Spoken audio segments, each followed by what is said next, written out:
Hello friends, welcome to our channel Hyderabad brothers. ఈరోజు మధ్యాహ్నమే identity అనే ఒక మలయాళం మూవీ చూసాం అనమాట. అంటే సస్పెన్స్ థ్రిల్లర్ అని చెప్పారు, అందుకే వెళ్ళాము. అయితే సినిమా విషయానికి వచ్చేసరికి స్టోరీ, ప్లాట్ లైన్ అంతా కూడా మంచిగానే ఉంది. ప్రాబ్లం అంతా లెంత్తోనే. సో ఇదంతా ఏందనేది మీకు కొంచెం డీటెయిల్గా చెప్తాను అనమాట. అయితే స్టోరీ వచ్చేసి వెరీ సింపుల్. అమ్మాయిలకి సంబంధించి వాళ్ళ వీడియోస్ అన్నీ తీసి బ్లాక్మెయిల్ చేసి డబ్బులు గుంజడం. చాలా సింపుల్ స్టోరీ. కానీ అంతే కదా సింపుల్ స్టోరీ అని అనుకుంటే మాత్రం తప్పు. ఎందుకంటే కథలో స్క్రీన్ ప్లే యాక్చువల్గా బాగుంది. మంచిగా సీక్రెట్స్ అన్నీ కూడా అన్ఫోల్డ్ చేస్తూ స్టెప్ బై స్టెప్ తీసుకెళ్తారు. And hero role for example Tovino Thomas, and ఎవరైతే ఆపోజిట్ రోల్ చేశారో త్రిష, అందరు కూడా బాగా చేస్తారు. ఎవరి క్యారెక్టర్ వాళ్ళంతా బాగానే ఉంది. కానీ ఒకే ఒక ప్రాబ్లం ఏంటంటే కొంచెం లెంత్ ఇష్యూ అయింది. వీళ్ళు యాక్చువల్గా కొంచెం ట్రిమ్ చేసి 2 hours 38 minutes అనుకోండి మూవీ. ఆ 38 minutes పీకేసి కరెక్ట్గా 2 hours చేస్తే వాళ్ళే ఉండేది.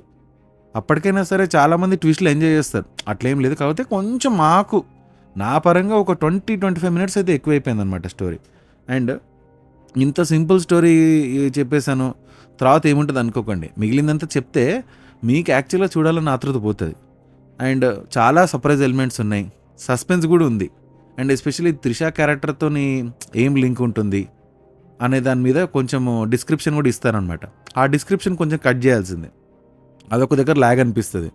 అండ్ మోర్ ఓవర్ క్లైమాక్స్ కూడా ఎక్కువసేపు గుంజినట్టు అనిపిస్తుంది అనమాట. అండ్ మోర్ ఓవర్ మనకి విలన్ ఎవరో తెలిసాక ఇంకా కొంచెం ఎక్కువ డ్రాగ్ చేసినట్టు అనిపిస్తుంది.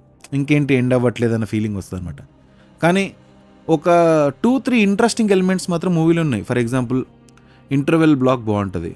ఇంటర్వెల్ నుంచి మెల్లమెల్లగా అన్నీ స్టెప్ బై స్టెప్ మనకి లైక్ ఎట్లా చెప్పాలి, ఒక్కొక్క పాయింట్ అట్లా అంటై చేసుకుంటూ వస్తారు. ఎందుకు ఎవరికి స్టోరీలో కనెక్టెడ్ ఉంటుంది అంటే కనెక్షన్ వైజ్గా ఎవరి రోల్ ఏంటి, ఎవరెవరు దేనికి, ఆ అమ్మాయిల వాళ్ళతో కనెక్షన్ ఎట్లా ఉంటుంది ఏంటి అనేది క్లియర్గా మనకి స్టోరీలో స్టెప్ బై స్టెప్ ఎక్స్ప్లెయిన్ చేసుకుంటూ వెళ్తారనమాట. దాని తర్వాత ఇంకొక టైంకి అయిపోతుంది అన్న టైంలో అవ్వదు, ఒక 20 minutes ఎక్స్ట్రా ఉంటుంది. దానివల్ల నాకు లెంత్ ఇష్యూ అనిపించింది. అండ్ ఫిలిం స్టార్టింగ్లోనే మనకి ఎట్లా స్టార్ట్ అవుతుందని అంటే, యూజువల్గా అమ్మాయిలు ఇట్లా ట్రయల్ రూమ్లో ఒక ఫోన్ కెమెరా పెట్టి, సో అక్కడి నుంచి స్టార్ట్ అవుతుంది అనమాట. సో మీకు అర్థమైంది అనుకుంటాను. ఫిలిం ఈజ్ ఆల్ అబౌట్ ఎలా బ్లాక్మెయిల్ చేస్తారు, వాళ్ళ దగ్గర నుంచి మనీ ఎట్లా ఎక్స్ట్రాక్ట్ చేస్తారు, దాని త్రూ ఎవరో, దాని వెనకాల ఉన్న మాస్టర్ మైండ్ ఎవరు, వాళ్ళని పట్టుకోవడానికి ఏమవుతుంది, అండ్ హీరో రోల్ ఇందులో ఏంటి అనేది తెలియాలంటే క్లియర్గా మనం ఈ సినిమా చూడాల్సిందే. సో ఇది ఫ్రెండ్స్ మా రివ్యూ. అండ్ అట్లనే మీరు కూడా ఒకసారి ట్రై చేయండి, చూడొచ్చు. ఏంటంటే కొంచెం మలయాళం సినిమాలు అంటే మీకు తెలుసు కదా, కొంచెం ఓపిక ఉండాలి.